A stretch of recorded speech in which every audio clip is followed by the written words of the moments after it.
Сайн байцгаана уу? Дараагийн дугаараараа уулзаж байгаадаа баяртай байна. Лайк, subscribe-а дарахаа бити мартаарай. За ингээд аним руугаа орцгоё.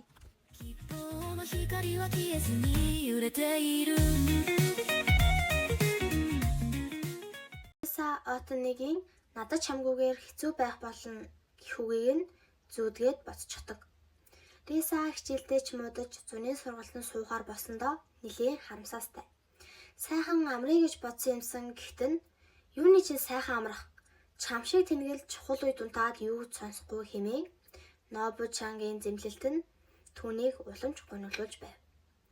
Гэсэн ч Риса Отонытай уулзах гэж шалтак тоочихгүй юм байна хэмээн бодож муугүй шүү гэсээр сургуулаасаа гардаг. Гадаа нэлийн халуун байсан болохоор тэр хэд сэрүүцгээр кофе шопт ордог. Шинэ уух зүйл гарсан байна. Ууж үзэх хэрэгтэй гэсээр Отоны Риса хоёр яг зэрэг адилхан уух зүйл захиалав. Тэд адилхан зүйл захиалсан байгаагаа анзааран бас нэгэндээ намайг дуурайлаа хэмээн баг зэрэг уралдаг. Тэгтэл Нобучан Танакагийн зүүсэн бүжийг нь хараад яасан хөөрхөн бүж вэ? Хээ өгсөн гэж асуухт нь Риса Сузуки-сан Танакагийн төрсөн өдрөөр өгсөн юм уу? Гэхдээ тэд чимхэрэн улаасгав. Накао-кун Нобучаны төрсөн өдрөөр цүнх бэлгэлсэн байдаг бөгөөд Нобучан удахгүй Рисагийн төрсөн өдөр юм байна штэ гэд бүгд Отоны руу юу бэлгэлэх гэж байгаа гэсэн арцаар ширтээстэй. Отоны ч нэлээд гайхсан янзтай байж хат нь Рисад бэлэг өгнө бидтэй. Рисаагүй амьдарч чадахгүй юм чинь гэхийг бодвол тэр хэд тоглолтын дараа Отоны Рисад юу гэж хэлсэн талаар бүгдээрингийн сонсон бош таардаг. Тэгээд л Нобучан чухал үед унтцсан гэд Рисад уулаад байсан юм билээ штэ. Зуны сургалтандаа ирээд байж хат нь Отоны Рисатай юм ярих гэсэн боловч Риса нэг л гомцсон юм шиг байхыг нь хараад за төрсөн өдрөөрөө юу авмаар байна гэхэд нь юу ч авмааргүй байна уу? Оронд нь өчигдөр та нар яг юуны талаар яриад ирсэн гал хэлчих гэдэг. Яг үнэндээ Рисагийн хамгийн хүсэж байгаа зүйл нь л Отоныгийн хайр байдаг.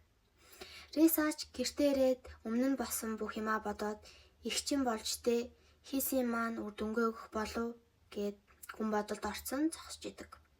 Отоныч Сузуки Танака хоёртой дэлгүүр хэсэж байгаад туулаатай зүйл нэлээд удаан ширтэж байснаа ахгүй тэнгийн гээд явчихдаг. Рисаг сургууль дээрээ ирэхэд нь Харука Котобуки хоёр Рисатай уулзахаар ирсэн байдаг бөгөөд яасан бэ гэвэл Рисад зориулж төрсөн өдрийн үдэшлэг зохиож байгаа бөгөөд урилга хүмүүс өгөхөөр ирсэн байдаг. Харукач Отонyd зүгээр ч урилга өгчихгүй сонголт байхгүй болохоор л чамд урилга өгч байна. Та хоёр хоёулахнаа хамт байснаас л дээргээд хөхрөөстэй. Рисагийн төрсөн өдрийн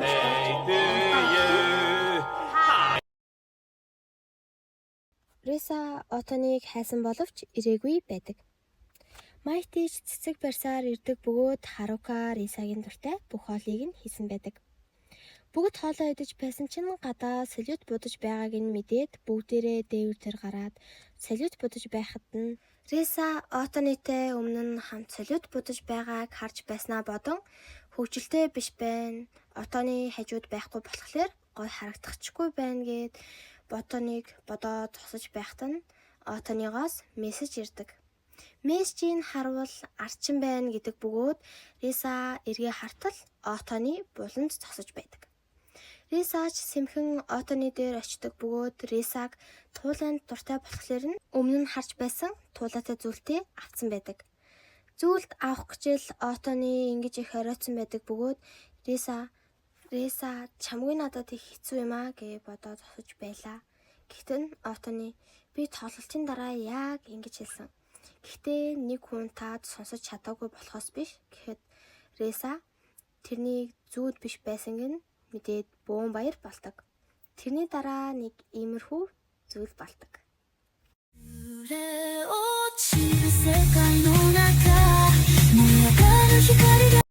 Риса гэртээ ирчээд түрүүний болсон юмаа байнга л бодоод баярлаад догтлоостай. Хичээлдээ ирчээд Отоныд зүйлтэй зүүсэн байгаагаа харуулсан чинь орилоод яагаад зүүсэн бэ гэж хашгираад байдаг. Тэгтэл Нобучан хурж ирснээ яасан хөөрхөн зүйлд вэ хээ өгсөн гэхэд Отоны хэлээд үзээрэй гэсэн царайтай ширтээддэг. Түр уулзадахыг гээд Риса чирээд аваад гардаг бөгөөд тэгснээ хинс шилж болохгүй шүү. Гэхдээ би баяртай байна. Баяраа бусадтайгаа ч гэсэн хуваалцмаар байна гэхдээ Отоны балаа юмаа өөрөө мэд гэснээр гүгээд явчихдаг. Тэгтэл найзууд нь тэр хоёрын ярьжсэн яриаг бүгдийг нь сонсож байдаг. Нобу-чан Танака хоёр үерхцэн гэж бодоод Рисагийн өмнөөс их л баяртай байдаг. Гэхдээ Отоны Рисаг үнссэн ч гэсэн аль биесээр хайртай бас үерхий гэж хэлээгүй байдаг. Хичээлээ тарчаад Риса Отоны хоёр архаасаа өмнө нэг газраар ордог. Отоны Рисад хөнгөн атлетикийн дэлхийн аваргын тасалбар өгдөг бөгөөд Рисач нэлийн баярлдаг. Отоны чи яаж магадгүй болохоор би тасалбарыг чинь аваад хадгалж бай гэд ярьж итэл Рисагийн дунд сургуулийнх нь найз таардаг. Рисагаас найз залуу ч юм уу гэхэд нь үгүй зүгээр найз гэдэг бөгөөд ууг нь Риса удахгүй найз залуу болж магадгүй гэд бодож байсан ч түүнийг нь зөвхөн найз гэсэнд нь Отоны гомдоод явчихдаг. Дэлхийн аваргаа үзэх газартаа Риса хоцорч ирээд Отоны харин төрүүлж ирээд хүлээж идэг. Рисач гимшээд дайлахыг зөвшөөрөөч гिचээд дотроо ууг нь би төрүүлж ирээд Отоны хоцорч ирээд уушлаарай гэхэд нь зүгээрээ дөнгөж сая ирлээ гэх ёстой байсан мэт гэд бодож яагаад хитрхи яарсандаа болоод цүнхээ өргснөө сандаг. Айлахгүй байсан ч болно гэд орох гэтэл хүмүүс хажуугаар нь зөрөгтөө Отоны түрхээ дунгаачихдаг. Отоны ч уурлаад эмээ нараа яагаад байна гэтэл эгш нарын харц бол юу яриад байна л гэсэн арцтай. Отоны ч бантаад юу ч бишээ гэд явуулчихдаг бөгөөд тэр хүмүүс зөрөгтөө Отоныгийн хурууг цуцсан байдаг. Риса нэг л сонирн байсан болохоор Отоны төр уулзъя гэд гардаг. Отоны би найзаагаа хизээч хүнсгүй гэд Риса зүгээр найз гэж хэлсэнд нь нэлээд гомдсон байдаг. Рисач ойлгоод хайртайгаа байн хэлээд Отоныгоо сайн үг нь асуухт нь Отоны ч хайртай гэхэд нь хүмүүс бүгдийг нь сонсож байсан бөгөөд тэр хоёр бүр тэрнийг нь мэдээд хичээл гүгээ гарчдаг. Риса уухан авчаад ирэх замдаа Отоол чинхээ хайр эхлэхэндээ гэд бодоод иртэл Отоны Канзаки сантай юм ярьж байгааг нь харсан Риса буруугаар ойлгоод яваад өчдөг. Гэтэл явж явах замдаа нь хөлн хоолгоод унцдаг бөгөөд Канзаки сан араас нь хурж ирээд Линт наач өгдөг. Отоны ч буцаж хурж ирээд танилц энэ бол миний найз охин харин Канзаки чиний найз залууч нь хүлээж ингээд явуулдаг.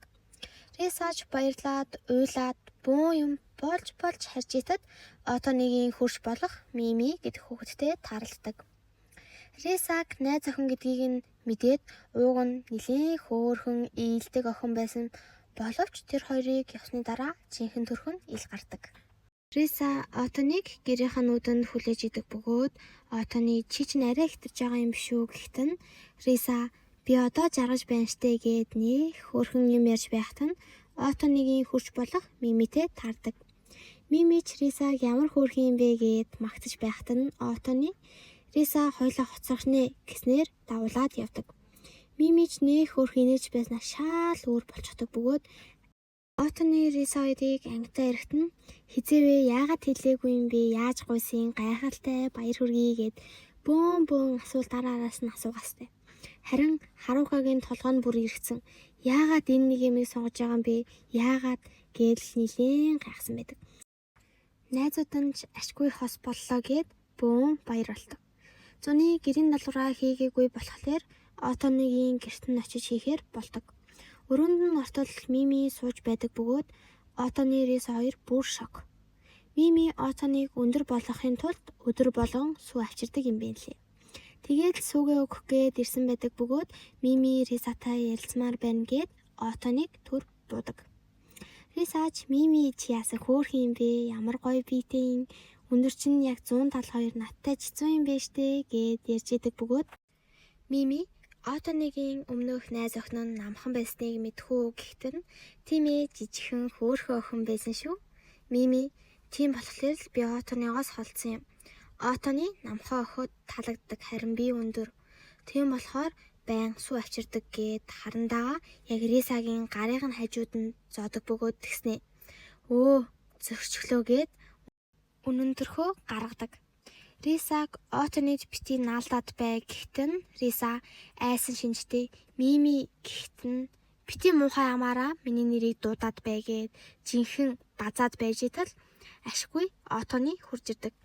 Мими ч шууд шал өөр болоод найз охин чинь ч хөөх юмаа гээд юуч болоогүй юм шиг байхад нь Риса үрхий юм харсан чинь бахтаа гэж бодож эхэлдэг. Хичээл дээрээ Риса хинч юу ч гэж байсан Отоны намайг хайрлж байхад би жаргалтай байна гэд явж яхад нь Мими хурж ирээд найз охинтой чинь сайн найзууд болсон болохоор жол юм ярьж сумаар байна гэд кафед орж ирэнгүүтээ шууд л Мими Рисагаас яаж Отоныг өөртөө дурлуулсан л гэж авдаг. Рисаж би хичээсэн л дээ гэхдээ Мими би ч гэсэн хичээсэн. Танилцснаасаа хойш байнга л суугдаг байсан. Гэхдээ ерөөсөө өсөөгүйгээд ярьж байснаа тэр хоёр хоёулаа өндрийнхөө талаар ярилцаад хоёулаа адилхан нэлээд өндөр. Тэгээд бусдаасаа өндөр байх ямар байдаг талаар мэддэг болохоор одоо л нэг юм жинхэнэ найзууд шиг юм ярилцаж байснаа гинэт Мими уурлаад явах гэж байтал нь Риса яг загнах гэж байгаа юм шиг ууртай босож ирсэн ээ. Мөнгө зэлэхгүй би харин сэтгүүл авснаа марсчихаж гээд энт Мими амар гоё гарсан болохоор авахгүй байж чадсангүй гэхдээ Мими ч ангироод төрөвчөө хайтал ангитай орогдсон байдаг. Тэгээд аргагүй ирэхэнд Отоныг дуудаж төлөвлөдөг. Отоныгийн үүдэн дээрээд Мими Отоныгоос яг яагаад чамд яг юун таалагдсан юм бэ? Хуучин найз охиноос чинь тээс өөр өндөр мөнгөгүй кафед ордог байхад яг юун таалагдсан юм бэ? Гэхдээ Отоны чамд ямар хамаатай юм бэ? Гэхдээ Мими ч уйлаад би танд хайртай юм чинь хамаатай байлгүй яадын гэхт Отоны бүр шок. Тэгээд Мими уйлаад Отоныг тэнгээр нь дуудаад явчихдаг. Рисач араас нь явдаг бөгөөд Мими ч Рисад Отоны надад уурлсан болов би тэнэг гэд хэлсэн чинь гээд л уйлаад байдаг. Болсон бүх зүйлээ Нобу чанд хэлэхэд Нобу чан одоо бүх зүйлээ мэдэгдсэн юм чинь Отоныг найрах байх гэтэл бүр яг шүү Мими улаан цагаандаа гараад найрах гэж үздэг. Ингээд Отоныгийн төлөөх Риса Мими хоёрын дайн эхэлнэ. Риса Отоны хоёрын сонирхол нь яг адилхан болохоор тэрүү хамтдаа цолон тоолол шал ойлгомжгүй хэлээр хоорондоо ярилцаад их л зугаатай байдаг. Түр амрах зурн Отоны Мимид нэг юм хэлье гэсэн боловч Мими татгалзах чинь гэж ойлгоод ерөөсөө сонсдоггүй. Тэгтэл ч Риса Мимиг зогсноо чамайг надаас илүү Отоны сайн гэж бодсон штэ. Би 2 удаа татгалзаа руу авсан гэд явхад нь Мими нэлээд бодолд орон үлддэг. Тэгээд Рисаг явсны дараа Мими Отоныг чамайг авахын тулд бүх зүйлээ зориулсан байна. Сайн юм аа гэд үлддэг. Энэ хүртэл үзсэнд баярлалаа. Дараагийн ангиар дахин уулзлаа. Түр баяртай.